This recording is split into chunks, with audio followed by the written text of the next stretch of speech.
শীতের সন্ধ্যায় যদি এমন এগ চিকেন স্যুপ ম্যাগি পাওয়া যায় তাহলে মনটা তো ভীষণ ভালোই হয়ে ওঠে।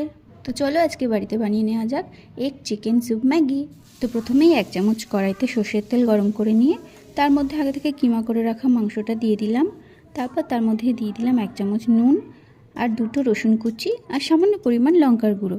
তারপর ভালো করে ভেজে নিয়ে তার মধ্যে দিয়ে দিলাম সমস্ত পরিমাণ ভেজিটেবলস। এবার ভেজিটেবলসটা ভেজে নিয়ে তার মধ্যে দিয়ে দিলাম 1 চামচ নুন। এবার একটু হালকা করে ফ্রাই করে নিয়ে তার মধ্যে দিয়ে দিলাম 2টো ডিম আর দিয়ে দিলাম 2টো ম্যাগি। এবার পরিমাণ মতো জল দিয়ে দিলাম আর দিয়ে দিলাম আগে থেকে গুলে রাখা ম্যাগি মশলা। এবার ঢাকা দিয়ে সিদ্ধ হওয়া পর্যন্ত অপেক্ষা করতে হবে। তারপর সিদ্ধ হয়ে গেলে ঢাকনা খুলে ওর মধ্যে দিয়ে দিলাম গোলমরিচের গুঁড়ো, দিয়ে দিলাম 1 চামচ জিরে ধনে গুঁড়ো আর ওপর থেকে ছড়িয়ে দিলাম ধনেপাতা কুচি। ব্যাস আমাদের ready egg chicken soup Maggi.